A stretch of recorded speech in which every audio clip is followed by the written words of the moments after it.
नमस्ते क्लास। आज हम लोग क्लास 9th का नया वीडियो लेके आए हैं। जो भी नए बच्चे हैं जो पहली बार देख रहे हैं इसको, उनको पता होना चाहिए कि बहुत सारे वीडियोस ऑलरेडी अपलोड किए जा चुके हैं। For that you need to subscribe my channel and press the bell icon so that you can get notifications. आपको पता चलते रहे कब हमने नया वीडियो डाला है और नहीं डाला है। आप सिंपली हमारे प्लेलिस्ट में जाएंगे और आपको साफ साफ दिख जाएगा कि कौन है, हम करते हैं क्या।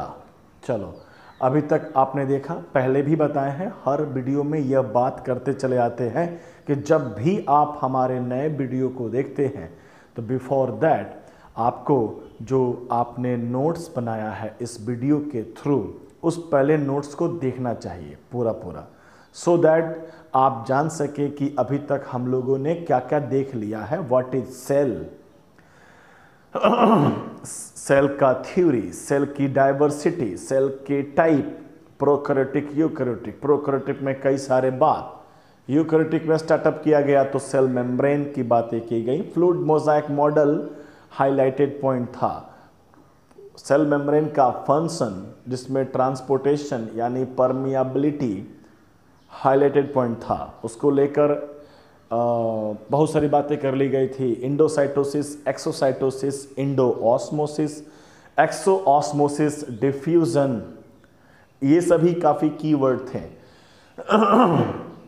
और बातें की गई थी कि हाइपरटोनिक, हाइपोटोनिक, आइसोटोनिक, ये सभी काफ़ी कीवर्ड थे जिसमें सेल को पुट ऑन करते हैं तो क्या क्या होता है। कई बार एग्जाम्स में क्वेश्चंस पूछे जाते हैं। ठीक, उसके बाद हम लोगों ने बात किया था तो सेल वॉल के बारे में बात किया।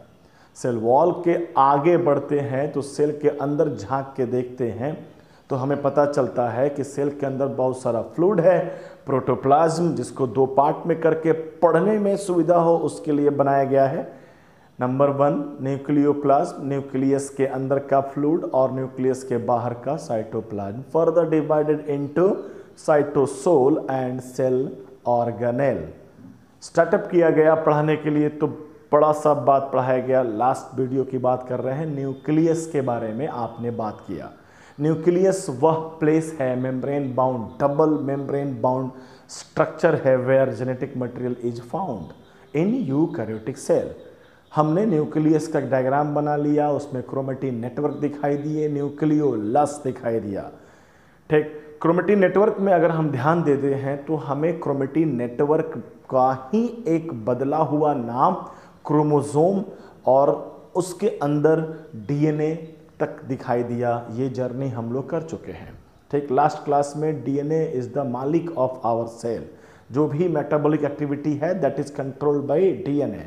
तो आखिर डीएनए है क्या, कहाँ पे होता है, कब आपको दिखता है, माइक्रोस्कोपिक विजिबिलिटी कब आएगी, उसके बारे में बात की गई है कि अनलेस और अनटिल सेल हमारा जब तक डिवीजन नहीं करेगा, सेल डिवीजन जब तक नहीं करेगा तब तक आपको कुछ नहीं दिखने वाला है।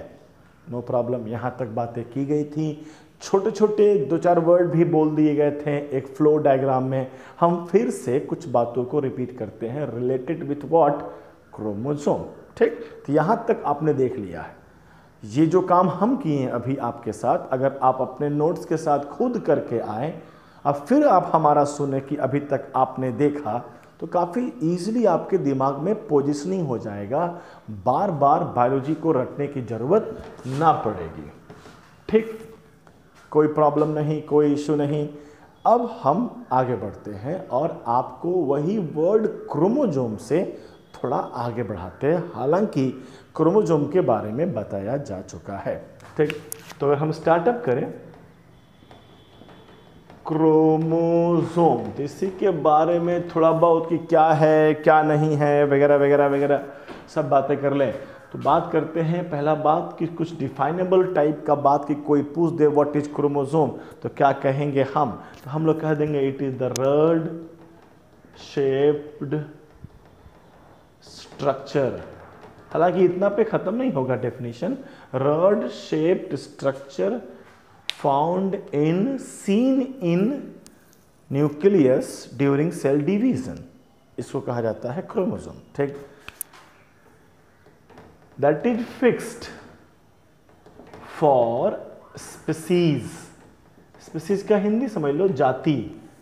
किसी भी जाति के लिए, किसी भी स्पीसीज के लिए, ह्यूमन इटसेल्फ है स्पीसीज, तो ह्यूमन स्पीसीज के लिए क्रोमोसोम का जो नंबर है, जो हम लोगों ने ऑलरेडी लिखवा कर दिया है कि 23 पेयर्स ऑफ क्रोमोसोम, यह फिक्स है। कोई भी ह्यूमन होगा उसके 23 जोड़े में क्रोमोसोम जरूर होगा, यह बात आपको समझना है। ठीक, अगर 23 पेयर्स ऑफ क्रोमोसोम से 24 हो गया ना अगर, तब वो ह्यूमन नहीं है, वो सुपरमैन स्पाइडरमैन हो जाएगा। ठीक, तो 23 पेयर्स हम लोगों का है। ठीक, अदर स्पीसीज की तरफ जाएंगे, गाय भैंस बंदर की तरफ जाएंगे तो उनका अपना डिफरेंट टाइप का हो सकता है, डिफरेंट नंबर हो सकते हैं, साइज में अंतर हो सकता है, नंबर में अंतर हो सकता है, इसीलिए वो अलग स्पीसीज हैं और हम लोग अलग स्पीसीज हैं। आसान बात। ठीक, और आगे बढ़ते हैं। Chromosome fixed for species, rod shape structure होते हैं, और हम लोगों ने देखा कि क्रोमोसोम जो है वो किसी किसी में पेयर में होता है, जोड़े में होता है, कि 4 जोड़ा, 10 जोड़ा, 23 पेयर्स हम लोग में होता है। तो इन पेयर में अगर क्रोमोसोम होते हैं तो उन्हें हम लोग कहते हैं डिप्लॉयड। ऑलरेडी हम बता चुके हैं आपको, हम रिवीजन टाइप कर रहे हैं, हो सकता हो कि लास्ट में बताए थे तो कहीं ना समझ में आता है। ये नोटिफिकेशन है। 2n लिख के हम क्या बताना चाहते हैं कि n के जगह पर तुम कुछ भी ले लो, जैसे फॉर ह्यूमन बीइंग n के जगह पर 23 है। ठीक, तो 2n हुआ यानी 23 इंटू 2, तो ये हो गया जोड़ा, इंटू 2 किसी भी नंबर में कर लेंगे तो वो जोड़ा हो जाएगा। 3 जोड़ा भी हो सकता है, 4 जोड़ा भी हो सकता है। तो जोड़ा के लिए, पेयर के लिए 2 लिखा गया है। n डिपेंड्स करेगा स्पीसीज पर कि कौन सा स्पीसीज है। ह्यूमन है तो यहाँ n के जगह 23 है, अदर कोई होगा तो कहीं 22, कहीं पर 10 हो सकता है, नो प्रॉब्लम। अगर हम बात करें नॉट इन पेयर, अगर क्रोमोसोम जो है वो पेयर में ना हो तो उन्हें कहा जाता है क्या, हैप्लोइड, जिसे हम लोग n के रूप में कहते हैं। n 2 हटा देंगे तो जोड़ा हट जाएगा, ध्यान दीजिए, कंफ्यूज नहीं होइएगा। हैप्लोइड का नंबर 4 भी हो सकता है, तो 4 जोड़ा नहीं है, सिर्फ काउंटिंग में 1 2 3 4 4 क्रोमोसोम है विदाउट पेयर, पेयर में नहीं है, उसे हैप्लोइड क्रोमोसोम कहते हैं। हैप्लोइड सेल कह देंगे। हम वर्ड यूज क्या करने वाले हैं, डिप्लॉयड सेल क्या है, ऐसा सेल जिसका क्रोमोसोम किस में होता है, पेयर में होता है। फॉर एग्जाम्पल ह्यूमन बीइंग का 23 पेयर्स, यानी हम लोग हम लोग डिप्लॉयड हैं। आसान बात, नो प्रॉब्लम। और आगे बढ़ते हैं हम लोग। ठीक, जो 2 वर्ड और हम बात कर गए थे, देखिए डिप्लॉयड, डिप्लॉयड सेल है, मतलब क्या समझ गया, ऐसा सेल जिसका क्रोमोसोम का संख्या जोड़े में है, क्रोमोसोम जो है वो जोड़े में है। ठीक, ये अगर सेल का डिवीजन करता है, हमारा डिप्लॉयड सेल जब बंटवारा करेगा तो हम एक ऐसी बनाने के लिए बना देते हैं कि एक सिंगल सेल है डिप्लॉयड सेल, जिसके अंदर न्यूक्लियस है, न्यूक्लियस के अंदर मान लीजिए 2 क्रोमोसोम है, यानी एक जोड़ा क्रोमोसोम है, 1 pair of chromosome in diploid cell किसी का होगा। जब ये डिवीजन करते हैं तो ये 2 सेल का फॉर्मेशन कर देते हैं, एक सेल से 2 सेल बन गया, और दोनों सेल के अंदर झांक के देखा गया तो पता चला कि दोनों के पास 2 क्रोमोसोम है। कलर का ख्याल कीजिए, 2 ब्लू लाइन था, 2 blue line 2 chromosome, 1 pair of chromosome को रिप्रेजेंट कर रहा था। हमने एक सेल से 2 सेल बना लिए। अब दोनों के दोनों सेल कैसे सेल हैं, डिप्लॉयड सेल है, यानी हमने बनाया डिप्लॉयड सेल से डिप्लॉयड सेल। ऐसे डिवीजन को हम लोग कहते हैं माइटोसिस। और भारी कर रहे हैं वर्ड, अगर आपसे कहा जाए व्हाट इज माइटोसिस, तो माइटोसिस इज द काइंड या type of cell division that produces 2 cell from 1 cell, और बड़ा कर देंगे तो 2 diploid cell from 1 diploid cell. यहां पर दिमाग को थोड़ा अटपटा लगेगा कि सर जब इसके पास 2 ही क्रोमोसोम था तो यहां तो कुल मिला के 4 क्रोमोसोम हो गए। कलर का ख्याल कीजिए, कलर में हम बताना ये चाहते हैं कि 4 में ना 2 ब्लू लाइन यानी पुराने हैं, 2 ब्लैक कलर का बनाए हैं, मतलब 2 नए बनाए गए हैं। यानी during cell division doubling of chromosome हुआ होगा, क्रोमोसोम का डबल कर दिए होंगे।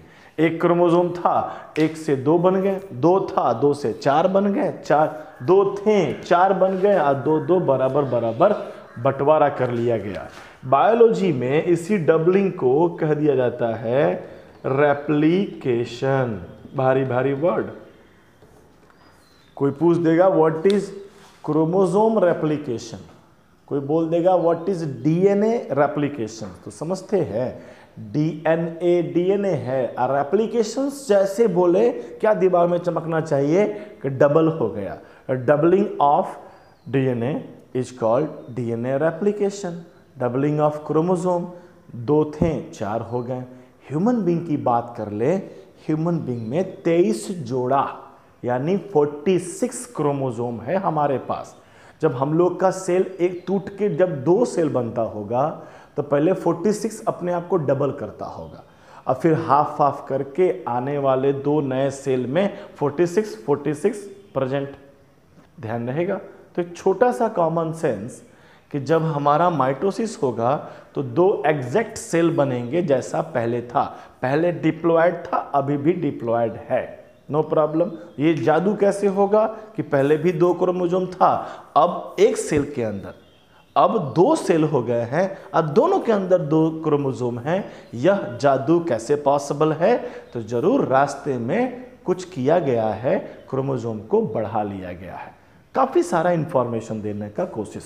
और आगे बढ़ते हैं हम, ध्यान दीजिएगा, थोड़ा बोर्ड में दिख रहा है। अगर डिप्लॉयड सेल में फिर से सेल डिवीजन करते हैं और इस बार हम लोग 2 नहीं 1 सेल, 2 सेल, 3 सेल और 4 सेल बना लेते हैं। ठीक, हमारे पास पढ़ने के लिए 2 तरह का डिवीजन होता है। एक डिवीजन जिसमें 1 सेल से टूटकर 2 सेल बनता हो, और 1 सेल से टूटकर 4 सेल बनने का भी कंसेप्ट है। ठीक, चारों जो बने हैं ना, इनको अगर ध्यान से देखा जाए तो इसमें एन एन एन एन यानी हैप्लॉयड। डिप्लॉयड सेल से हैप्लॉयड सेल बनना कहलाता है मियोसिस। माइटोसिस, मियोसिस, भारी भारी वर्ड, बच्चे सुन के लगते हैं कि बहुत खतरनाक सा बात पढ़ रहे हैं। कोई खतरनाक बात नहीं है, ठीक, आसान बात है। बात इतना ही है कि सेल का बंटवारा 2 तरीके से होता है। डिप्लॉयड से डिप्लॉयड बन जाए तो माइटोसिस, और डिप्लॉयड से हैप्लॉयड बन जाए तो मियोसिस। ये दोनों का होने का कंसेप्ट अलग अलग है। ध्यान से देखिएगा तो यहाँ 2n और 2n मिलाकर 4n हो गए, राइट। 2n पहले था जिससे 4n बन गया 2 पार्ट में। पहले 2n था, यहाँ भी देखिए n n n n मिलाकर 4n, यहाँ भी 4n है, लेकिन यह 4n को 4 पार्ट में बांटा गया है। ठीक, पहले जुड़ा में था, अब बेजुड़ा हो गया। ये एक खास समय पर ही होता है, एक खास पर्पस के लिए होता है। ठीक, और बड़े क्लास में जाएंगे तो और क्लैरिटी आएगा आपको। तो ये एक छोटा सा हमने क्या बनाया, डिस्क्रिप्शंस आपको दिया क्रोमोसोम के बारे में। हालांकि इन सब बातों को हम पहले बता चुके हैं। हमें ऐसा लगा कि लास्ट में बताया है, कहीं कुछ जल्दीबाजी हो गया हो, तो उसके लिए हम रिपीट किए हैं। ठीक, आपका काम होता है कि आप इसे बार बार नोट्स के रूप में बना बना कर, जैसा नोट्स हैं, छोटे छोटे डेफिनेशंस 1 लाइन 2 लाइन का बना के रखिए, ताकि कोई पूछ दे what is diploid cell, what is haploid cell, what is genetic replication, chromosome replication, DNA replication, तो सबके जवाब आपको आने चाहिए। ठीक, हम और आगे बढ़ते हैं। इसको बताने का मतलब पर्पस क्या था, आपको दिखा कि जब ये डिप्लॉयड था जब इसे नया बनाना है यानी सेल का डिवीजन करना है, सेल के डिवीजन में ही क्रोमोसोम नजर आते हैं। अगर सेल डिवीजन नहीं करेगा तो क्रोमोसोम नजर आएगा ही नहीं। ठीक, तो समझिएगा जब सेल डिवीजन करना शुरू करता है तो उसे एक बात की जरूरत पड़ती है और वो है डबलिंग। कि हमारा ये जो ब्लू लाइन, 2 लाइन खींचे थे थोड़ा देर पहले, ये हमारे क्रोमोसोम हैं, तो इन्हें डबल होना पड़ेगा ताकि पर्पस पूरा हो सके सेल डिवीजन का। और जब ये डबल होंगे तभी हम देख पाते हैं अपने क्रोमोसोम को। तो जो हम माइक्रोस्कोप लगा के क्रोमोसोम देख रहे हैं ना, वो सही मायने में एक नहीं है, वो डबल है। ध्यान दीजिएगा, सही मायने में यह एक क्रोमोसोम नहीं है। जब हम देखेंगे तो यहाँ यह क्रोमोसोम एक अपने जैसा ही एक और क्रोमोसोम बनाकर रेडी रखता है। ध्यान रखिएगा, क्या बताना चाहते हैं थोड़ा समझने की कोशिश कीजिएगा। तो हमारे पास पुराने 2 क्रोमोसोम थे, सेल डिवीजन करने लगा और उसे नए सेल में क्रोमोसोम की ज़रूरत है, तो उसने एक नया क्रोमोसोम बना लिया। कैसे बनाया बात की बात है, लेकिन बना लिया। और जब बनाता है ना तो ये कहीं पर अटैच रहते हैं, किसी हिस्से से दोनों आपस में सटे रहते हैं।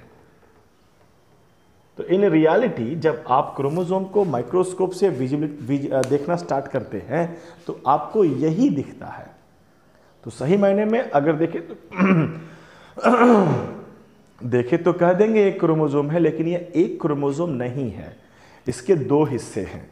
यह एक क्रोमोसोम है और यह एक क्रोमोसोम है, लेकिन फिलहाल ये दोनों आपस में कहीं पर सटे हुए हैं, कहीं पर अटैच्ड हैं।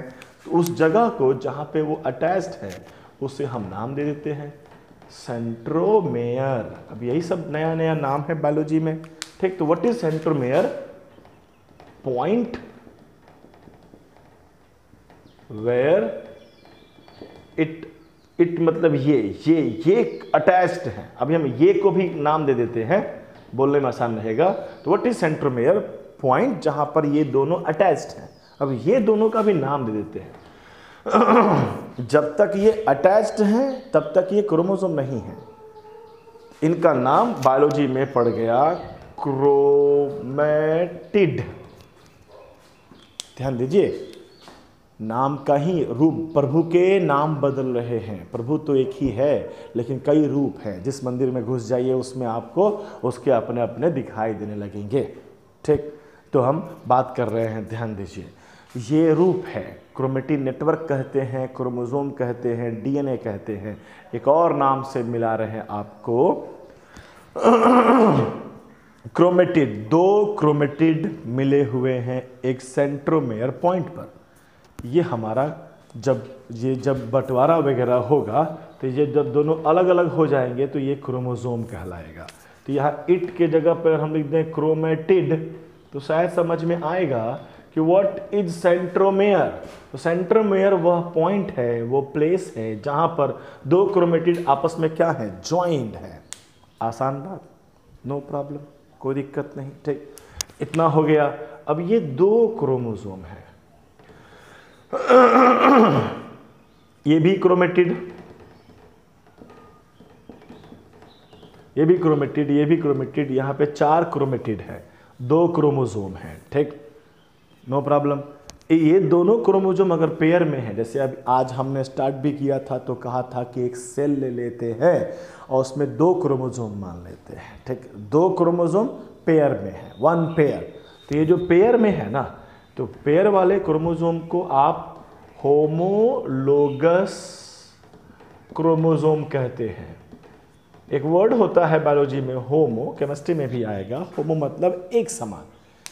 तो एक समान पेयर में कौन जोड़ा किसका बैठेगा? हम लोग के पास 23 पेयर्स हैं क्रोमोसोम के, यानी 46 क्रोमोसोम हमारे पास हैं। तो 46 में सबका अपना अपना पेयर है। ठीक, तो पेयर अप हो जाते हैं, पेयर में रहते हैं। तो पेयर में होंगे तो होमोलोगस को, अब वो जो वर्ड था अपना डिप्लॉयड और थोड़ा डेवलप हो रहा है कि डिप्लॉयड में हमें होमोलोगस क्रोमोसोम मिलेंगे, एक जैसे क्रोमोसोम मिलेंगे। एक जैसे क्रोमोसोम अगर 23 हैं तो 23 पेयर्स हो गया। ठीक, अगर हमारे पास, क्लैरिटी समझिएगा, 4 क्रोमोसोम है, आपका दिमाग कह देगा कि ये तो 2 जोड़ा है, नहीं, 4 क्रोमोसोम है, लेकिन चारों आपस में से किसी के साथ कोई, चारों जो हैं ये चारों कोई एक जैसा नहीं है। अगर ये 4 होते हैं और होमोलोगस होते हैं तो ये दोनों एक जैसे, ये दोनों एक जैसे। ठीक, तो ये 2 पेयर ऑफ क्रोमोसोम डिप्लॉयड, लेकिन चारों अलग अलग हैं तो ये हैप्लॉयड है। ठीक, तो हैप्लॉयड डिप्लॉयड मतलब ये नहीं समझिएगा कि 2 हो गया तो डिप्लॉयड, 4 हो गया तो डिप्लॉयड, 3 हो गया तो हैप्लॉयड, ऐसा नहीं है। पेयर में होगा, होमोलोगस क्रोमोसोम होंगे तब होगा। ठीक, और जानकारी बढ़ा दी हम आपको कि हमारा जो क्रोमोसोम है जब भी हम देखते हैं तो किस रूप में देखते हैं, ये हमें दिखाई देता है। इसी के अंदर कौन मिल रहा है हम लोग को, डीएनए मिल रहा है। तो क्रोमोसोम ने डबलिंग किया है तो डीएनए ने ही डबलिंग किया है। ठीक, डीएनए का फुल फॉर्म वगैरह अभी फिलहाल आप जान जाइए, deoxy ribo, D for deoxy ribo, N मतलब न्यूक्लिक, ए मतलब एसिड। दिमाग में बिल्कुल सवाल मत बनाइए, what is nucleic acid, nucleic acid is the nucleic acid, that's it. Acid आप सुने होंगे, आपका दिमाग समझता भी होगा, आप कहते होंगे एसिड, हाँ सर एसिड समझते हैं, एसिड मतलब एसिड, समझो न्यूक्लिक एसिड का टाइप होता होगा न्यूक्लिक एसिड। डीएनए हो गया, आरएनए भी हो सकता है, डीएनए हमारा आरएनए भी बनाता है। आरएनए का फुल फॉर्म में सिर्फ डीऑक्सी हटा देंगे, बाकी सारा उतार देंगे तो वही अपना आरएनए का फुल फॉर्म हो गया। राइबो न्यूक्लिक एसिड, यह भी न्यूक्लिक एसिड, डीएनए भी न्यूक्लिक एसिड। आसान बात बोल रहे हैं हम आपको। ठीक, कोई दिक्कत परेशानी नहीं होनी चाहिए। डन।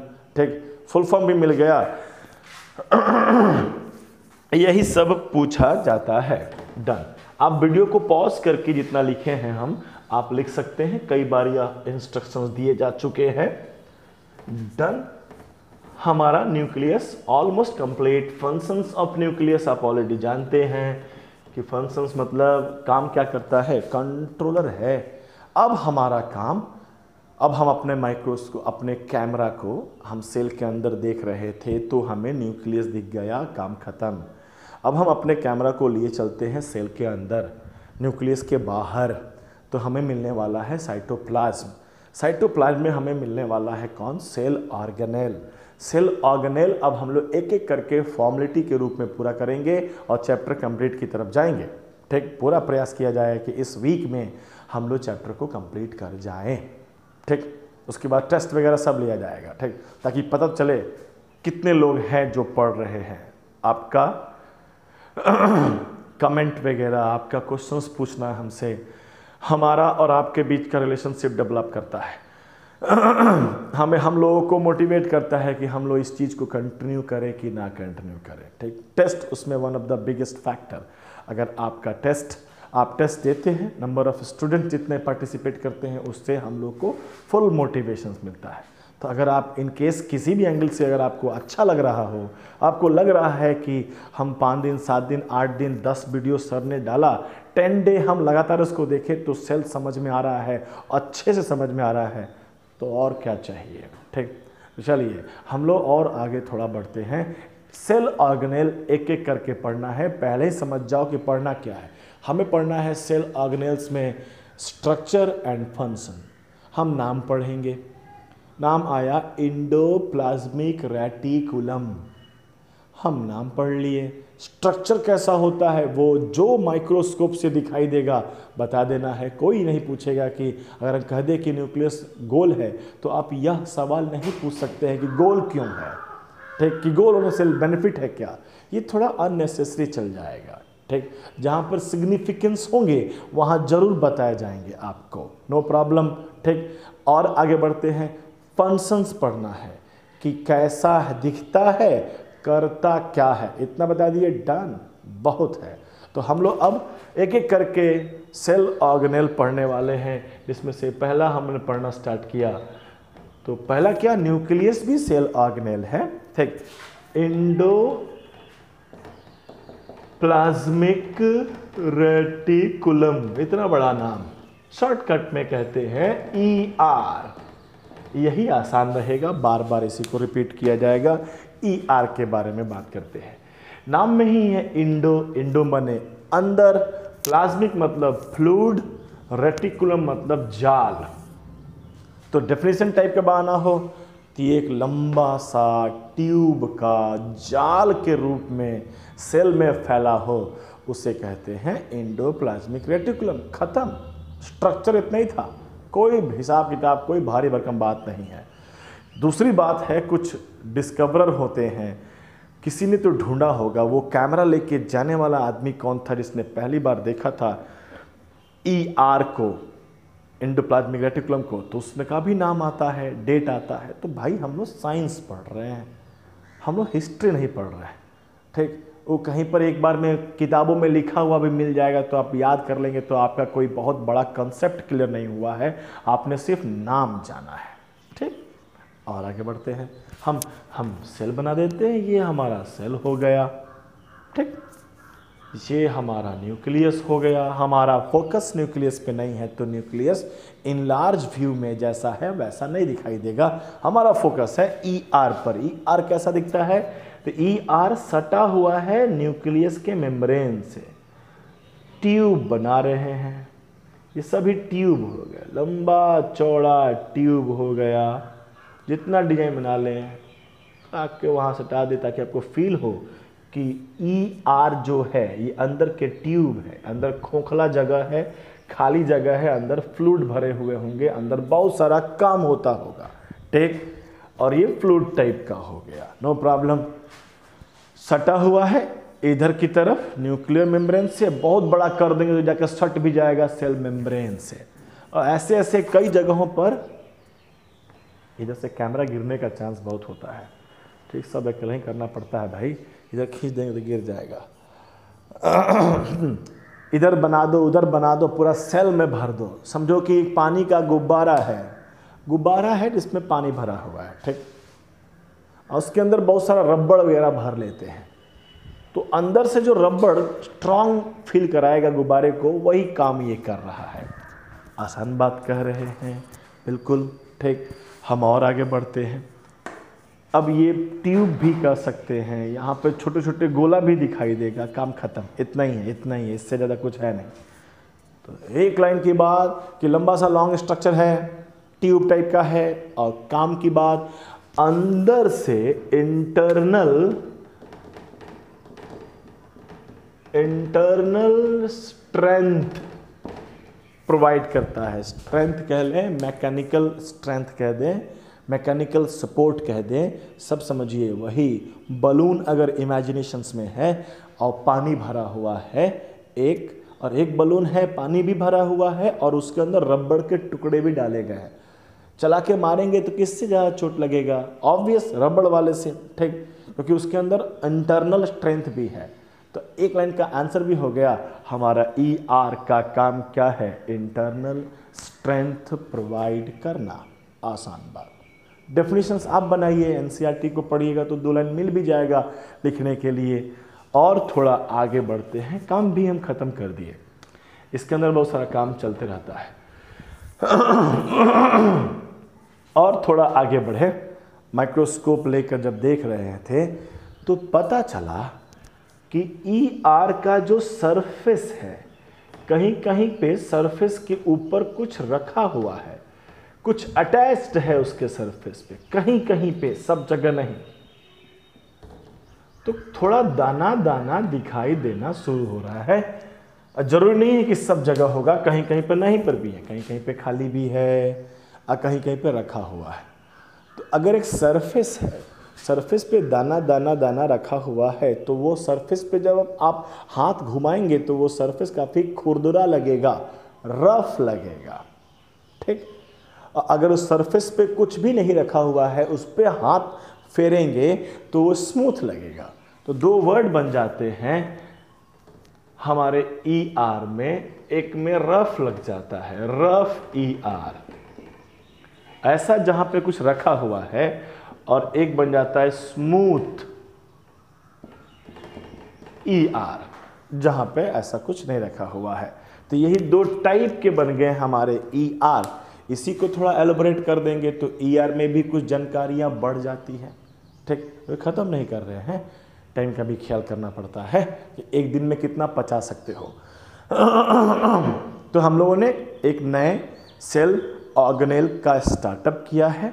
नया सेल ऑर्गेनेल एंडोप्लाज्मिक रेटिकुलम, लंबा सा स्ट्रक्चर है, ऐसा कुछ स्ट्रक्चर दिखता है, अंदर से स्ट्रेंथ प्रोवाइड करता है। जब हम टाइप बांटेंगे तो इसके पर्टिकुलर कोई काम को लिख लेंगे, इसके पर्टिकुलर कोई काम ही ER के काम रहेंगे। ये हमारा एब्सेंट होगा प्रोकैरियोटिक में।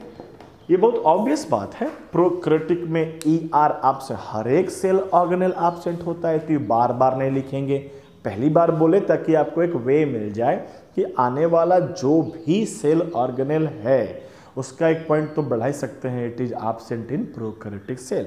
हाँ, कुछ यूकैरियोटिक सेल भी होते हैं, जैसे मैच्योर आरबीसी हम लोग के बॉडी का सेल है।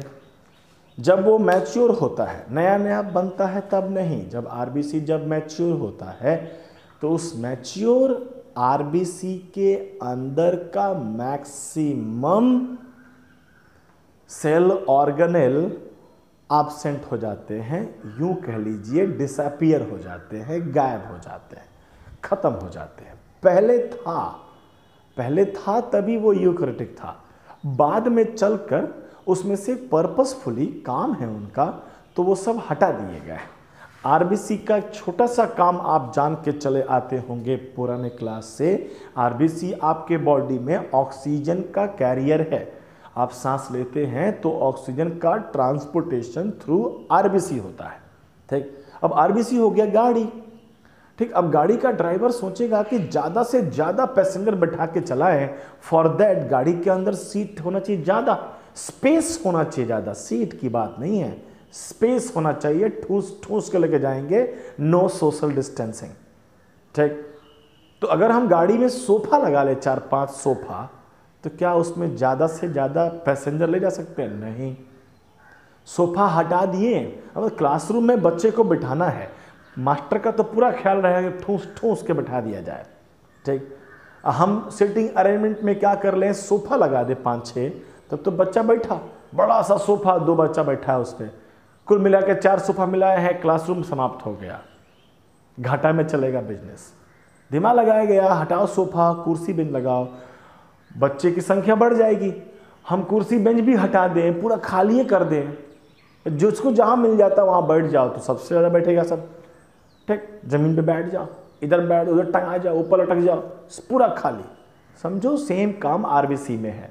आरबीसी को ऑक्सीजन लोड करना है तो आरबीसी के अंदर जो जगह छेक के रखा हुआ है, सब न्यूक्लियस जगह पकड़ के रखा है, ER जगह पकड़ के रखा है, सबको हटाओ ताकि अंदर जगह रहे, किसको ले जाने के लिए, ऑक्सीजन को ले जाने के लिए। तो इन फ्यूचर कई सारे सवाल बनते हैं, पूछा जाता है कि गोल्जी बॉडी नाम का सेल ऑर्गेनेल कौन से यूकैरियोटिक सेल में गायब है? Answer mature RBC.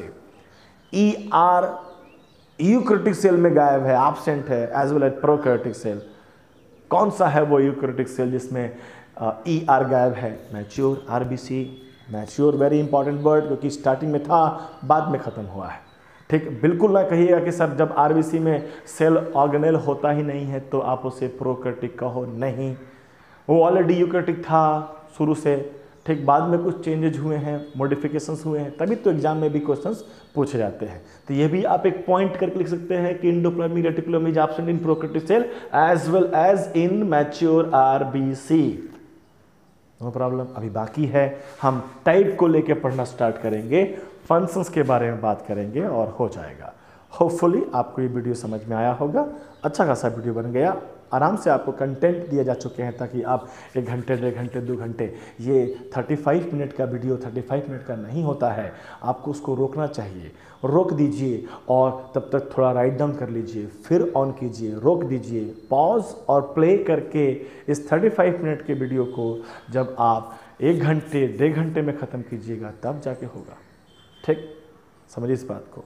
नोट्स बनते रहना चाहिए, नोट्स वेरी वेरी इंपॉर्टेंट। बहुत है, अगले अपलोड के लिए आप इंतज़ार कीजिए, बेल आइकन को प्रेस करके रखिए, ठीक। अपने दोस्तों के साथ इस चैनल को सब्सक्राइब कीजिए। हमारा एक टारगेट है कि अगर अगर अगर अगर कुछ और सब्सक्रिप्शन बढ़ जाता है तो हम आपके साथ लाइव क्लास जा सकते हैं, ठीक। लाइव हमें अलाउ नहीं हो रहा है, कुछ और सब्सक्रिप्शन की ज़रूरत है। तो जो आपके दोस्त फ्रेंड सर्कल में हैं, अगर आपको बेनिफिट लगता है तो आप अपने जो कलीग हैं, अपने फ्रेंड हैं जो सेम क्लास में पढ़ते हैं, उनको भेजिए। 9th क्लास के बच्चे जो भी हैं, जहाँ पर भी हैं, ठीक ठाक बना रहे हैं, ठीक ठाक समझा रहे हैं, फ्री ऑफ कॉस्ट है, आराम से लीजिए, पढ़िए, ठीक। लाइव होंगे हम लोग तो थोड़ा अच्छा भी लगेगा। जो हम बोरिंग सब फील कर रहे हैं कि सामने कोई नहीं है और आपको पढ़ा रहे हैं, और जब आप लाइव हो जाइएगा तो आप भी रहिएगा, हम भी रहेंगे, बगल में आप कुछ कुछ लिखते रहिएगा तो अच्छा लगता है, ठीक। तो थोड़ा हमारा भी मोटिवेशन का ख्याल करिए। बहुत है, मिलते हैं अगले वीडियो में, तब तक पढ़िए, खुश रहिए, मिलते हैं बाद में। Thank you.